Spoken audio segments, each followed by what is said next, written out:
really could be a DJ, bro. I'm gonna be honest with y'all boys. What happened today, bro? We was just chilling, working, you feel me? One of these days we gonna be out of here, bro. But you have to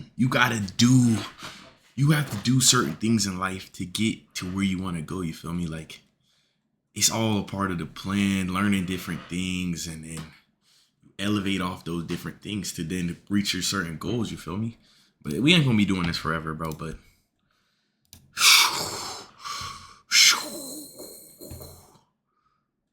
let's see what we got. Some stuff. We got some stuff we got to react to. Coffee has been around for nearly 500 to 600 years. And you could argue it's probably one of the most successful drugs ever released to society. People's whole civilizations built off these damn beans. Of course, when coffee wasn't hitting hard enough, they had to make a teeny tiny subtle switch to cocaine to boost production. Hey, we can say what we want about it, but you can't tell me they wasn't handling with swiftness from the 70s to 80s, which was at the time in the US when things were at their most affordable. But sadly, that became illegal, so eventually they found a brand new, totally not harmful at all product to replace it: energy drinks. And slowly over time, especially since the 2000s, do you think energy drinks have Coke in them? I never tried, well, that I know of, I never tried Coke. So is Coke in? Become more and more popular every year, with Gen Z now leading the chart as the group who consumes the most energy drinks. And I'm not gonna lie, it's not even close. We're kind of close. According to studies nowadays, Golly. 75 to 80% say they drink them regularly, and older generations drink them the least. But to be fair, that doesn't mean older generations don't have caffeine. They just have coffee a lot more than energy drinks. That's what I'm thinking. That's what I'm saying. The older generation drinks a lot of coffee, though. We drink a lot of energy drinks. They drink a lot of coffee. I don't really know the downside of either of them. I know both of them probably have, or energize you not energize you, but there's something in both substances that can't be good for either human being. First credit on that, though. They can manage their caffeine a lot better than us. You know, other than destroying the world's economies, causing wars for no reason, being selfish and on younger generations for a world they created, and saying just buy a house like I did for 2 pennies and a handshake, seems like they've gotten caffeine addiction pretty beaten. And as someone who started having energy drinks and pre-workout around 4 years ago when I turned 19, not gonna lie, it was mainly because I started going to the gym and wanted to get the best gains. Caffeine addiction is probably top 5 addictions this generation has right now. And especially when I started having it more, I can understand why. Caffeine, weed, and sex. Top 3 addictions in Gen Z right now. Anything else, you're cap. It's hard for some people to stop, because just like all other stimulants, you end up getting a tolerance to it and needing more. For some people, it's bad. It can get to the point where if you have it too much, days you don't have it will give you headaches, and some people even throw up because their body needs it, which is why you should always keep it balanced and have some break days a week where you don't have caffeine, like at least 2 days in the week. But even then, with people having it, one thing I didn't realize, because I did research before I started having it, is how many people don't know the limits and drink over it a day. The FDA and most of the world's health organizations say you should have a max of 400 milligrams of caffeine a day, which is already a lot. For reference, that's having 4 cups of coffee a day, 10 cans of soda, or 2 cans of 200 milligram energy drinks. For real, the only reason you should even be having that much is if you go to the gym and lift a lot or work like 14-hour days. But even with this being clear public information, people will casually brag online that they have double that amount or even more. Like, you just admitting to overdosing on social media in 2026 because that's what you're doing. How much caffeine do you drink per day? 1,000 milligrams, which is 1 gram, which is 10% a lethal dose. What's your 1,000 milligrams of caffeine a day like schedule? I started the day off with 4 shots of espresso. I mixed that with 2 protein shakes. That's about 256 grams of that's for caffeine content a day. though, bro. Pre-workout before I hit the gym. This one is like 300 milligrams of caffeine, so now we're at like 650. And then I'll probably either have another. Golly, for the people. He's not lying. The people that be doing the pre-workout, probably drink an energy drink in a day, cup of coffee. You already had a band right there. One of these later in the day for my second workout, or 4 more shots of espresso. Do you have a problem sleeping? Not sleep great. I track it with my Oura ring every night. I can drink a pre-workout and go to bed if I wanted to. What is the most amount of caffeine, milligrams of caffeine you've had in one day, and how did it make you feel? For me, my all-time high, career high, is 750 milligrams in one day. That's a lot. And I remember, so I had 2 Reigns, so that's 600 right there. And then I had, I think, like 2 or 3 Diet Cokes. So that got me up to like 750. The And comment section of this video is worse too. Somebody said 3,200, which is 8 times the max limit. 1,750 milligrams, which is 4 times the max limit. Funniest thing about this is having all this caffeine is actually gonna make it work worse for you. You're just bringing up your tolerance to the point of having one energy drink is gonna give you 0 effect on your body. So if you think you're caffeine addicted for almost having the limit every day, there's levels to this shit. You at level 2. Obviously, the main problem with having that much is you risk having a heart attack at any moment. Your heart can only handle so much stimulation before it pops. There was a sad case recently of someone in Gen Z passing away from having too much caffeine. The 17-year-old girl named Larissa Rodriguez was having energy drinks a lot from a specific brand called Alani. Now, at her age, even though it's not recommended to have energy drinks under 18, as a teenager, the max you're supposed I feel like Alani came up out of nowhere, bro. Like one day I seen a bunch of girls with it. Like just randomly. The main one's just like Red Bull. What's the other one? Red Bull. Oh, Celsius got big. Alani really big with the girls, but I'm like, yo, gang, let's pause the video. Why are you not subbed up? Like 90% of you guys, let's sub up. Let's follow me on Twitch, and we have a good video. It's not even that good.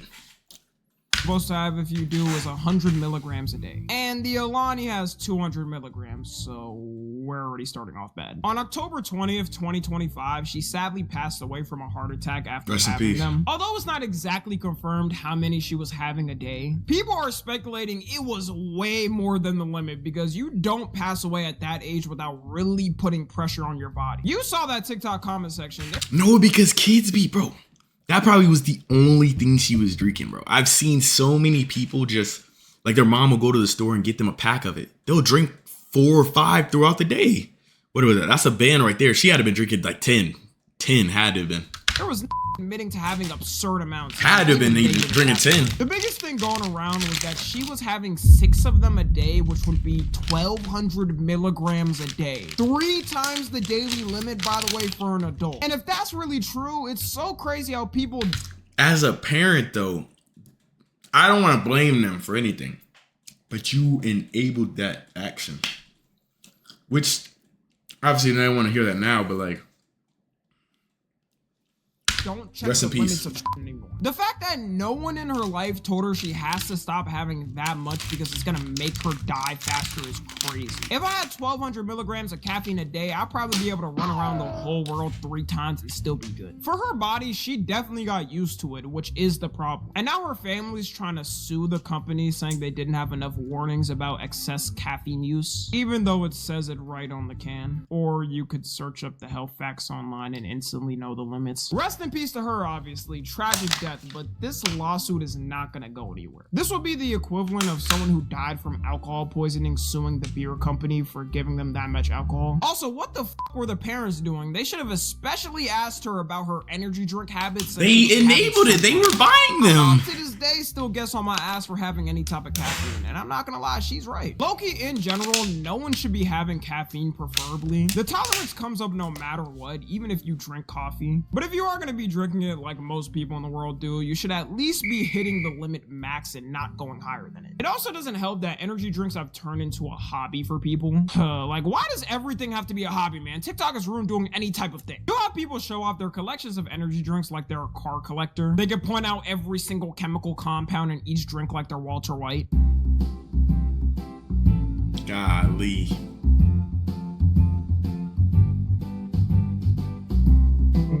Those are full? Can't be, bro. Oh my God, bro.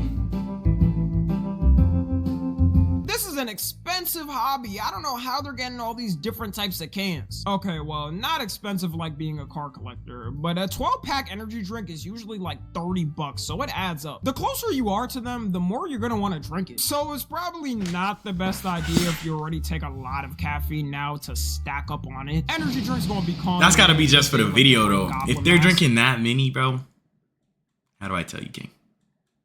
How do I tell you? Now, in defense of all this caffeine consumption, because one may wonder why Gen Z has so much, it's a couple of reasons. One being currently in college, and since you're studying a lot more, you need more energy, hence the energy drinks. Every generation. When I was in college, that's when I really started. That's facts. When I went to college, that's when I really started drinking energy drinks. It's because like I would have abnormal hours. I'm studying till 3, 4 a.m. in the morning, and then waking up at 8 a.m. to go to work. And then I think I would usually do them to pull all-nighters. My sleep schedule in college was the worst sleep schedule I ever had. Had their things for colleges. Back then, it was taking out your stress on a cigarette pack or taking coke to make the 7 a.m. test. Also going to the gym a lot more, which, like I said, is the reason I even have it on my days off. I don't. If you're coming from working a long day and want to hit the gym after, most people need a little something to pick themselves up. Another thing some people might be surprised by is partying. There's been an uprise in bars serving drinks with energy drinks intertwined or just having it themselves. Some people completely replace having alcohol with just an energy drink and go to a concert. The alcohol industry might be dead by the time we're old. They're practically begging for the youth to drink. But we have morals, all right? We draw the line at getting blackout drunk. We'd rather be getting heart attacks by 30 or getting severely addicted to gambling that we lose our life savings. It could also be that statistically Gen Z right now is the most stressed generation. Whether you believe that or not, every time a But from what though? I feel like some of it is self-inflicted, bro. I feel like it's because we feel like we have to do better than our parents. And I think that comes with time. Like we feel like we got to do better than our parents. They felt like they had to do better than their parents. And over time, it's going to get harder and harder because as we want to work harder, then our kids are going to want to work harder than us. You feel me? It's a never ending cycle. Like the next generation is going to be the most stressed. Trust. Generation is feeling stressed. There's always something to help. Hope. One of the other reasons for the uptick is it seems like everyone has an energy drink now. I can't even count on my hands how many celebs have come out with their own custom energy drinks. The Rock has one. Kim Kardashian has one. Logan Paul and KSI, which we all remember. Kids were getting cracked out thinking a Prime energy drink was just like their apple juice, only to all of a sudden be able to bench 500 pounds 5 times in a row. Parents don't truly check on their kids anymore because how is your kid casually having caffeine at 8 years old and 10 years old and you don't even know? Even Barron Trump, Donald Trump's son, announced he's releasing one in May of this year. What the f does this know about energy drinks? I don't think I've even heard him talk. The only thing I want to see him do is be in them war fields for the his father started. The main problem with it is it's not like food or something that doesn't affect your body too much. It's a stimulant that if you have too much, you can die from. I assume even people who don't drink caffeine who are fans of these celebs are gonna try their energy drinks and potentially get hooked on having them. Or may not know they can only have a certain amount before they get Fortnite eliminated. You should also only be having the energy drink in the morning or 3 p.m. max. Any later and good luck getting any type of sleep. There's a ton of people who have permanent sleep problems every night because the amount of caffeine they consume. Caffeine has a half-life of 3 to 7 hours, meaning it takes that much time to get down to half the amount in your system. And if you have like 200 milligrams at 5 p.m., you're still gonna have a cup of coffee and a half in your system by 10, extending the time it takes for you to sleep. You most likely won't be able to sleep until like 1 or 2 a.m., which for anyone in school or that has a job, that's probably gonna make life worse for you. Or you're gonna have the worst stage of it, having to take copious amounts of caffeine in the daytime, while at night downing a bottle of melatonin to fight it. It creates an endless cycle of you doing that until one day you either take a break, or I guess wait until you're at 900. We're so cooked. There's so much stuff that I'm talking about Gen Z, that is pulling and tugging at us that I'm not gonna lie, bro. Social media to energy drinks to what's the third one I was about to say? Oh my goodness, gambling. Oh my gosh. That's why I had to get out of that, bro. That is a never-ending rat race, bro. Milligrams of caffeine every day and have a heart attack in the middle of the night. To wrap it up, the main lesson of today's video, I guess, is to always remember the limits of caffeine. More and more are there cases of people either having heart attacks. Stay away from them, bro. W video though. Where my